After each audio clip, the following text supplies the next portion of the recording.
ಎಲ್ಲ ಮೇಲಾತ್ರಿ, ಎಲ್ಲ ಮೇಲಾತ್ರಿ. ಬೋಲೋ ಭಾರತ್ ಮಾತಾ ಕಿ, ಬೋಲೋ ಭಾರತ್ ಮಾತಾ ಕಿ.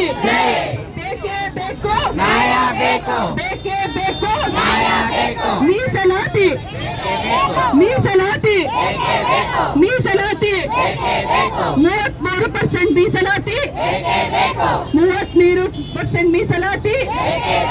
ನಾರಿ ಶಕ್ತಿಗೆ, ನಾರಿ ಶಕ್ತಿ, ನಾರಿ ಶಕ್ತಿ. ಅಭಿವೃದ್ಧಿಯೇ ದೇಶದ ಅಭಿವೃದ್ಧಿ. ನಾವು ಮುಂದೆ ಒಂದು ಅಭಿವೃದ್ಧಿ ದೇಶವಾಗಬೇಕಂದ್ರೆ ಏನೇ ಬರಲಿ, ಏನೇ ಬರಲಿ, ಮೀಸಲಾತಿ ಬರಲಿ, ಒಗ್ಗಟ್ಟಿರಲಿ, ಮೀಸಲಾತಿ ಬರಲಿ, ಒಗ್ಗಟ್ಟಿರಲಿ.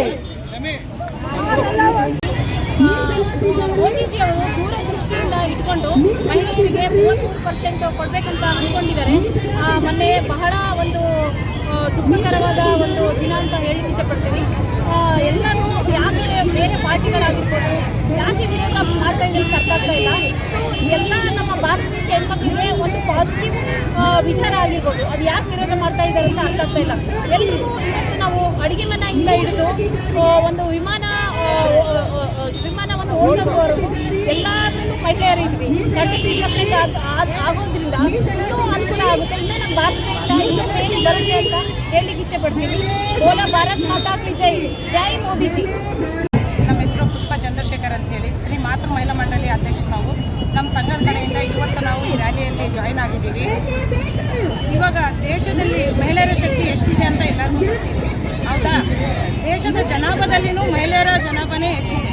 ಅದರಲ್ಲಿ ಭಾರತ ದೇಶದಲ್ಲಿ ಮಹಿಳೆಯರಿಗೆ 33% ರಿಸರ್ವೇಷನು ಕೊಡೋದ್ರಲ್ಲಿ ತಪ್ಪೇನಿದೆ ಅಂತೇಳಿ ನಮ್ಮದೊಂದು ಪ್ರಶ್ನೆ ನಾವು ವಿರೋಧ ಪಕ್ಷಗಳಿಗೆ ಮಾಡ್ತಾ ಇದ್ದೀವಿ. ಯಾಕಂದರೆ ಹೆಣ್ಮಕ್ಳು ಮುಂದೆ ಬರೋದು ಇಷ್ಟ ಇಲ್ವಾ? ಕಟ್ಟ ಮಹಿಳೆಯರು ಇವತ್ತು 33% ರಿಸರ್ವೇಷನ್ ಬಂದ್ರಗಿನ ಅವರು ವಿಧಾನಸೌಧಕ್ಕೆ ಹೋಗ್ಬಹುದಲ್ಲ. ಅದಕ್ಕೆ ಯಾಕೆ ಇವರು ವಿರೋಧ ಪಕ್ಷಗಳು ಅಡ್ಡಿ ಪಡ್ತಾ ಇದ್ದಾರೆ ಅನ್ನೋದು ನಮ್ಗೆ ಅರ್ಥ ಆಗ್ತಾ ಇಲ್ಲ.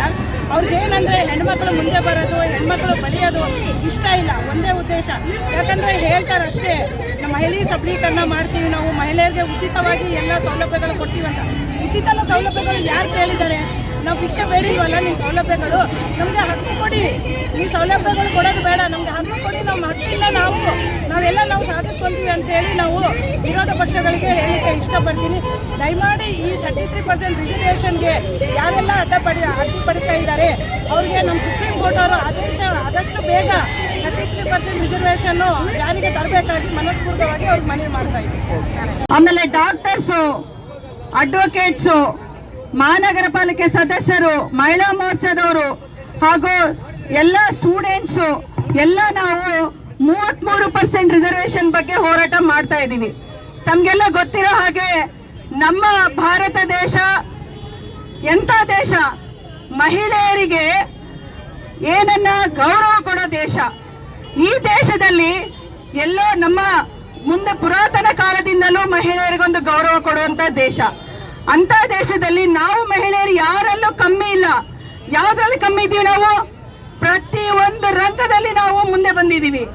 ಈಗ ಆಟೋ ನಡೆಸೋದ್ರಿಂದ ಹಿಡಿದು ವಿಮಾನ ನಡೆಸೋವರೆಗೂ ನಾವು ಮಹಿಳೆಯರು ಒಂದು ದಿಟ್ಟ ನಿರ್ಧಾರ ತಗೊಂಡು ಯಾವುದೇ ಕೆಲಸ ಕೊಡ್ಲಿ, ರಾಜಕೀಯ ಆಗಿರ್ಬೋದು, ಶೈಕ್ಷಣಿಕ ಆಗಿರ್ಬೋದು, ಸಾಮಾಜಿಕ ಆಗಿರ್ಬೋದು, ಪ್ರತಿಯೊಂದು ರಂಗದಲ್ಲಿ ನಾವು ಇಲ್ಲಿದ್ದೀವಿ.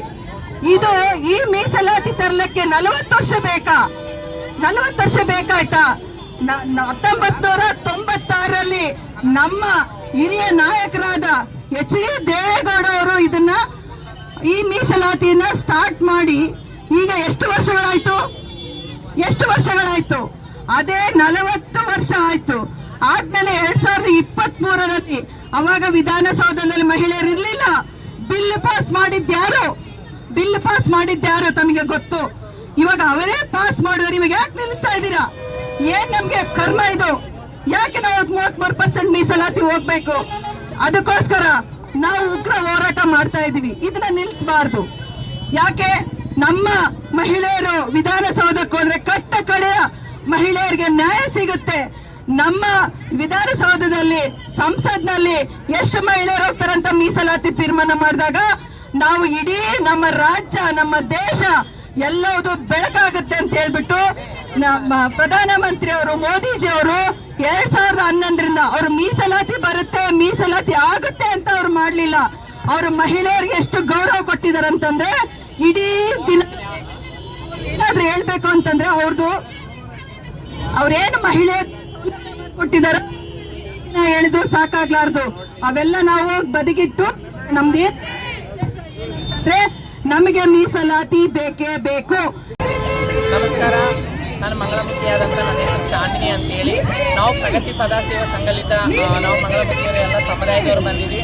ನಾವು ಮಂಗಳಮುಖಿಯರು ಅಂತೇಳಿ ಗುರುತಿಸ್ಕೊಳಲ್ಲ, ನಾವು ಮಹಿಳೆಯರು ಅಂತೇಳಿ ಗುರುತಿಸ್ಕೊತೀವಿ. ನಾವು ಈ 33% ಮೀಸಲಾತಿ ಇದಾಗಿದ್ದದಕ್ಕೆ ನಮಗೆ ಬಹಳಷ್ಟು ಇದಾಗಿದೆ. ಎದಕ್ಕಂದರೆ ನಾವು ಹೆಣ್ಮಕ್ಳಲ್ಲಿ ಎದರಲ್ಲಿ ಕಡಿಮೆ ಇಲ್ಲ ಅಂತೇಳಿ ನಾವು ಈ ಹೋರಾಟಕ್ಕೆ ನಾವು ಪಾಲ್ಗೊಂಡಿದ್ವಿ. ನಾವು ಪ್ರಗತಿ ಸದಾಶಿವ ಸಂಘ ಕಡೆಯಿಂದ ನಾವು ಭಾಳಷ್ಟು ಜನ ಮಂಗಳಮುಖಿಯರು ನಮ್ಮ ಸಂಘಲಿದ್ದನೇ ನಾವು ಎದಕ್ಕಂದ್ರೆ ಮಂಗಳಮುಖಿ ಆಗಿದ್ದೀವಿ. ನಾವು ಮಹಿಳೆಯರಂತ ಗುರುತಿಸ್ಕೊತೀವಿ. ನಮ್ಗೆ ಇದು ಮೀಸಲಾತಿ ಬೇಕೇ ಬೇಕು. ಎದಕ್ಕಂದ್ರೆ ನಾವು ಹೆಣ್ಮಕ್ಳು ಅಂತೇಳಿ ಗುರುತಿಸ್ಕೊತೀವಿ. ಇದು 33% ಇದು ಮಾಡಲೇಬೇಕು. ಇವತ್ತಿಗೆ ನಾವು ಪಕ್ಷಕ್ಕೆ ಮತ್ತು ಎಲ್ಲದಕ್ಕೆ ಮಹಿಳೆಯರಿಗೆ ಮುಂದೆ ಇರ್ತೀವಿ. ಇದು ಹೋರಾಟ ಎಲ್ಲಗಾನ ಆಗಲಿ ಮಾಡ್ತೀವಿ ಅಂತೇಳಿ ಎರಡು ಮಾತು ಕೊಡಬೇಕು, ಹೆಣ್ಮಕ್ಳಿಗೆ ನಮಗೆ ಕೊಡಬೇಕು. ಶಶಿಕಲಾ ಹೊನ್ನಳ್ಳಿ ಅಂತ. ನಾವು ಯಾವ ಪಾರ್ಟಿಗೂ ವಿರೋಧ ಮಾಡಕ್ ಬಂದಿಲ್ಲ. ಇಲ್ಲಿ ಸೀಲ್ ಸಿಸ್ಟರ್ ಗ್ರೂಪ್ ಇಂದ ಬಂದಿದ್ದೀವಿ. ಉಕ್ಕಿನ ಸಹೋದರಿಗಳು ನಾವು. ಈ ಬಳ್ಳಾರಿ ಜಿಲ್ಲೆ ಎಲ್ಲಿವರೆಗೂ ಕೇಳಲಿ ಅನ್ನೋ ನಮ್ಮ ಭಾವನೆ. ನಮ್ಗೆ ಇಷ್ಟ ಇರೋದು, ನಮಗೆ ಗೊತ್ತಿದೆ ಆಗಲೇ ಈ ಕಾನೂನು ಪಾಸ್ ಆಗಿದೆ 2023 33% ಬೇಕು ಅಂತ ಯಾರು ವಿರೋಧಿಸಿಲ್ಲ ಅನ್ನೋದು ಗೊತ್ತಿದೆ. ಬಟ್ ಇದನ್ನ ಒಂದು ಬಂಡಲ್ ಆಗಿ ಕೊಟ್ಟಿದ್ದಾರೆ ನಮ್ಮ ಪಾರ್ಲಿಮೆಂಟ್ ಆಗಲಿ ಮೋದಿ ಅವರಾಗಲಿ. ಅದನ್ನ ಡಿಲಿಮಿಟೇಷನ್ ಮತ್ತು ಸೆನ್ಸಸ್ ಜೋಡಿಸಿದ್ದಾರೆ. ನಮ್ಮ ಕಾಂಗ್ರೆಸ್ ಅದನ್ನ ತೆಗೀರಿ, ನಾವು ಆಮೇಲೆ ಅಪ್ರೂವ್ ಮಾಡ್ತೀವಿ ಅಂತ ಇದ್ದಾರೆ. ಇದ್ರ ಎರಡು ನಡುವೆಲ್ಲಿ ನಾವು ಬಡವರಾಗ್ತೀವಿ ಮಹಿಳೆಯರು. ನಮಗೆ ಇಬ್ಬರಿಗೂ ಸಹಕಾರ ಬೇಕಾಗಿದೆ ಈ ಟೈಮಲ್ಲಿ. ನೆಕ್ಸ್ಟು ನಿಮ್ಮದು ಸನ್ನಿವೇಶ ನಡೀತಾ ಇರಬೇಕಾದ್ರೆ ಕೋಆಪರೇಟ್ ಮಾಡಿ. ಪ್ರತಿಯೊಬ್ಬ ಎಲೆಕ್ಟೆಡ್ ಮೆಂಬರು ಪ್ಲೀಸ್ ನಮ್ಮ ಕಷ್ಟವನ್ನು ನೀವು ಅರ್ಥ ಮಾಡ್ಕೊಳ್ಳಿ. ಆ್ಯಸ್ ಅ ಲೇಡೀಸು ನಾವು ಹೇಳ್ತಾ ಇರೋದು ಇಷ್ಟೇ, ನಮ್ಗೆ ಅರಿವಿದೆ ನೀವು ಇದರಲ್ಲಿ ಪ್ರೊಸೆಸ್ಸಿಂದ ಡಿಲೇ ಆಗ್ತಾ ಇದೆ. ಅದನ್ನು ಸ್ಟಾಪ್ ಮಾಡಿ ನಮ್ಮ 33% ಯಾಕೆ ಬೇಕಾಗುತ್ತೆ ಅಂದರೆ, ಒಂದು ನಮ್ಮ ವಾಯ್ಸು ಹೆಣ್ಣು ಮಕ್ಕಳ ವಾಯ್ಸು ಹೆಣ್ಣು ಮಕ್ಕಳ ಬಾಯಿಂದಲೇ ಬರಬೇಕು. ಅದು ನಮ್ಮ ಬರೀ 14% ಇದ್ದರೆ ಆಗಲ್ಲ. ಆಮೇಲೆ 2036ವರೆಗೆ ವೇಟ್ ಮಾಡೋದು ನಮ್ಮ ಕೈಲಿ ಆಗಲ್ಲ. ಅದಕ್ಕಾಗಿ ಇದನ್ನು ಅರ್ಜೆಂಟಾಗಿ ನೆಕ್ಸ್ಟ್ ನಿಮ್ಮ ಸಮಾವೇಶದಲ್ಲಿ ಮಾಡಿ ಇದನ್ನು ಕಾನೂನು ಪಾಸ್ ಮಾಡಿ ಅಂತ ಕೇಳ್ಕೊತಾ ಇದ್ದೀನಿ. ಅಷ್ಟೇ ನಮ್ಮ ಉದ್ದೇಶ. Thank you.